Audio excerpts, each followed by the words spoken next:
അല്ലയോ നന്മ കാക്ഷിക്കുന്നവരെ, മുന്നോട്ടു വരിക. തിന്മയുടെ ജന്മങ്ങളെ, നിങ്ങൾക്ക് മാറി നിൽക്കുവാനുള്ള സമയമായിരിക്കുന്നു. ഈ ആകാശവും ഭൂമിയും നന്മകളുടെ വസന്തോത്സവത്തിന് തയ്യാറായിരിക്കുന്നു. വിശ്വാസികളുടെ ലോകം റമദാൻ പിറയുടെ വെള്ളിരേഖ നോക്കി മാനത്ത് കണ്ണും നട്ടിരിപ്പാണ്. എന്തുകൊണ്ടാണ് ഇത്ര ആകാംക്ഷയോടെ വിശ്വാസികൾ കാത്തിരിക്കുന്നത്? നിശ്ചയമായും അത് വിമലീകരണത്തിനു വേണ്ടിയുള്ള കാലമാണ്.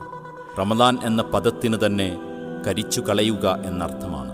അവനവൻ്റെ ഉള്ളിലെ തിന്മകളെ കരിച്ചു കളയാനും നന്മകളെ നട്ടുനനയ്ക്കാനുമുള്ള കരുതിവെപ്പ് കാലമാണത്.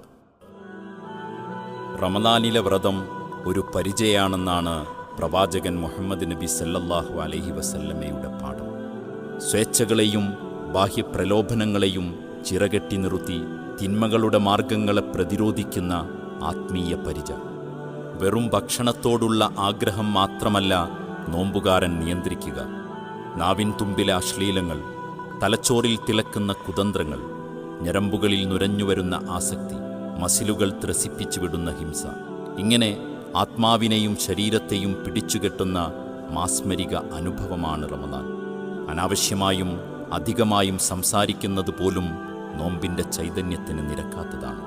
നോമ്പ് ഒരു സാമൂഹിക സേവനമാണ്. അവരവരുടെ ചെറുവട്ടത്തിൽ നിന്നും അന്യനിലേക്കുള്ള ഇറങ്ങിപ്പുറപ്പെടൽ. കാരുണ്യവും സഹാനുഭൂതിയും പങ്കുവെക്കപ്പെടാതെ റമദാനില്ല.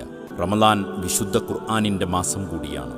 ഒരു മഴ പോലെ കാവ്യാത്മകമായി മനുഷ്യരുടെ മേൽ പെയ്തിറങ്ങിയ മാസം.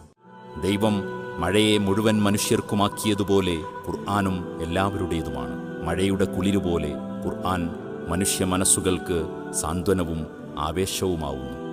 റമദാൻ നൽകുന്ന വലിയ സന്ദേശം ഇതാണ്. ഈ ഖുർആൻ മനുഷ്യരുടേതാണ്, അവരുടെ വഴിയും വഴികാട്ടിയുമാണ്. വിശുദ്ധ ഖുർആൻ എല്ലാവരുടേതുമാണെന്ന റമദാൻ സന്ദേശം നിങ്ങൾക്ക് ഹൃദയത്തിൽ നിന്നും കൈമാറുന്നു. ഈ റമദാനെ നമുക്കെല്ലാവർക്കും ഒരുമിച്ച് വരവേൽക്കാം. സ്നേഹം കൊണ്ട് നമുക്ക് പരസ്പരം ഇഫ്താർ ഒരുക്കാം. എല്ലാവർക്കും റമദാൻ ആശംസകൾ.